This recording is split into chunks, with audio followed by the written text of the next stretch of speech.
can see, you have designed a very, very good playboard here. Can you explain what's happening with your playboard?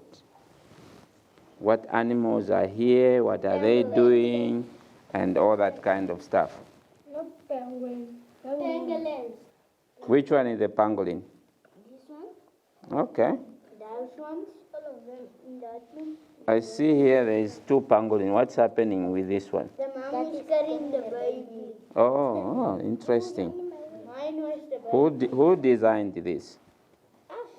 Us, all of you. It was a group work. Okay. And what else is on the playboard here? Ants. Ants? Where is the ants?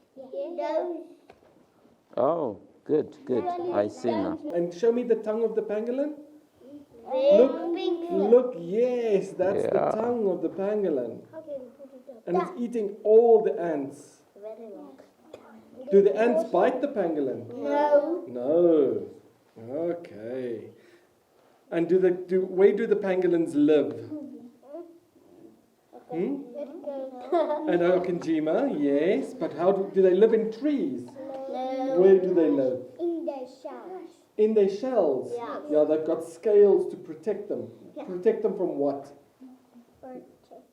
Who? Predators. Predators, yes. That's right.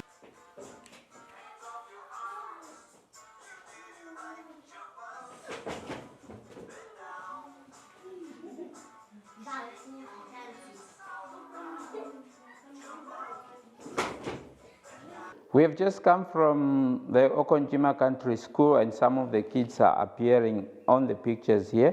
On the other side here, we have got outsiders because our main focus is conservation through education, and we have got a center where we can accommodate 20 kids at a time. So the kids are coming here, and when they are here, we teach them conservation, which is how to protect their ecosystem, because that's the environment where they live in. This also involves recycling, how to protect the wildlife in that ecosystem, but at the same time, they must understand how to farm in an environment which has got predators like northern central Namibia. So some of these kids coming here are kids of the farmers. When they go back to the parents, they can help us spread awareness. Some of them, when they grow up, they are farmers, then they understand how farming is done in such an environment, or they will be part of the lawmaking team when they grow up. We also want them to understand how we are interconnected. So here we have got the trophic pyramid, and it clearly shows the basics. So here we have got the basics. If you misuse the basics, there's no way you are going to have vegetation, which appears here. And if you don't have vegetation, how would the animals survive? Which is the third line here. Or if you think you want to decline the number of predators, and you remain with nothing here, you end up having so many animals, and there's no one that is controlling or keeping the balance. At the end of the day, you will start having outbreak of diseases. So conservation, in short, means how we as humans are supposed to manage this so that it stays as a balance. But if human was not there, this would still stay, okay? And if you pull out one of this one, the whole structure of the ecosystem is falling apart.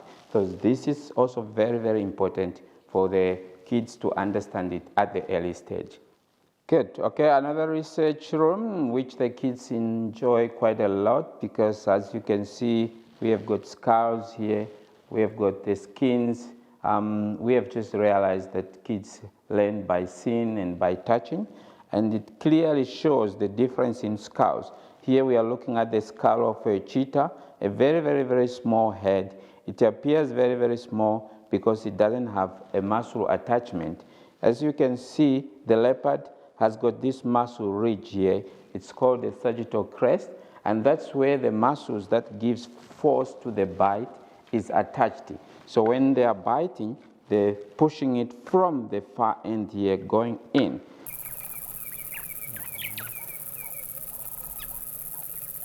Here we are at AfriCat, and I just want you to know the relationship between Okonjima and AfriCat. The relationship between the two is mutually beneficial. Okonjima Lodge supports AfriCat, which is now a difficult time because tourists are the ones that are coming in. A certain percentage of the funding comes to run the facilities of the organization. With this whole coronavirus pandemic, that's not happening. So on the wall here and on the board, you can see a lineup of sponsors that have helped us to go through since we started. A man here, Jim Malterman, he came to Africa just like anybody else that visited us, and he fell in love with what we were doing, and he started giving us more support. Unfortunately, he passed on, and before he passed on, he wrote us in his will. So he left us a will.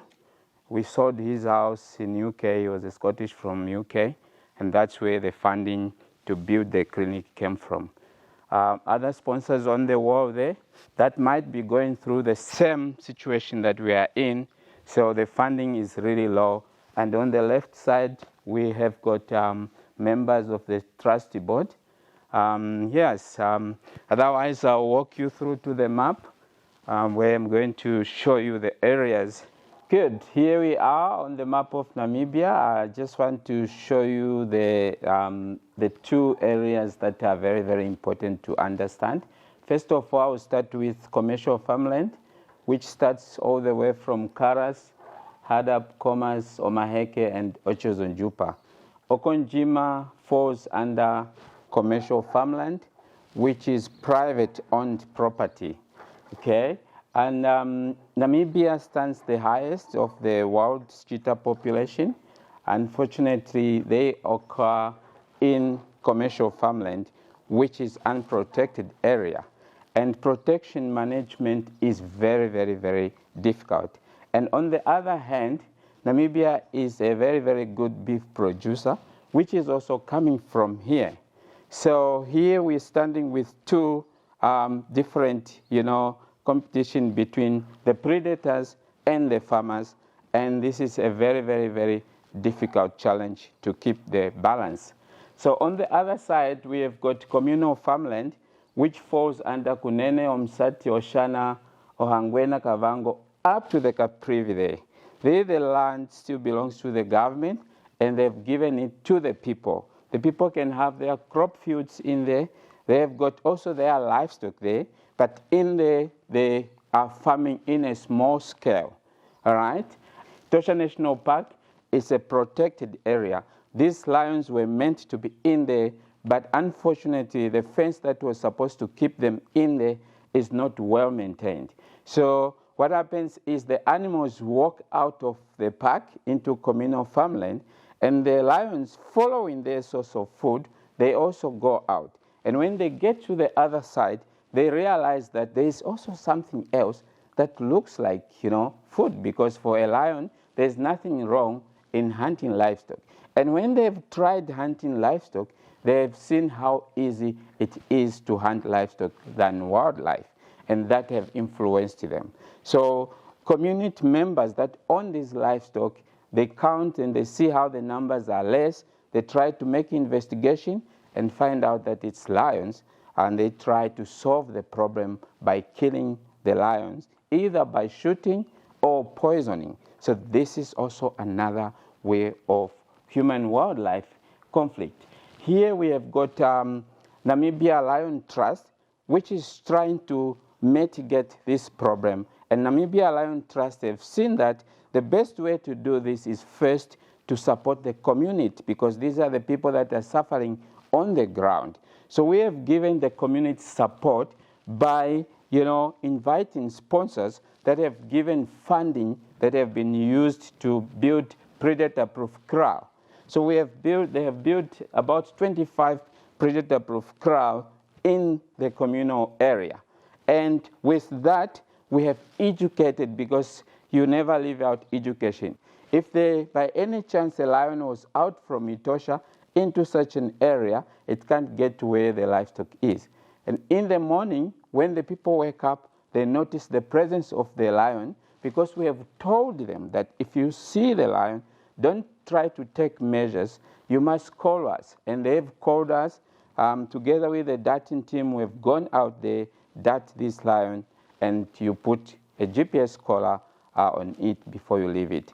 And these GPS collars are very, very expensive, that we also need funding for them. So we also have to invite sponsors that can give funding to be able to make the project working. Fortunately, we are going on with that, and some lions have been collared. And we have also noticed that for easy communication, we need the people that speak the same language with the community, because not everyone speaks English, and these are elderly people. So we have employed lion guides that comes from the same community, who can help with the education, who can help with the understanding and the communication.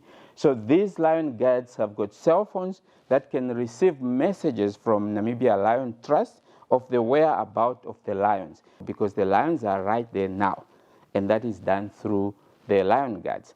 The tool, is helping to save the lions and the livestock at the same time.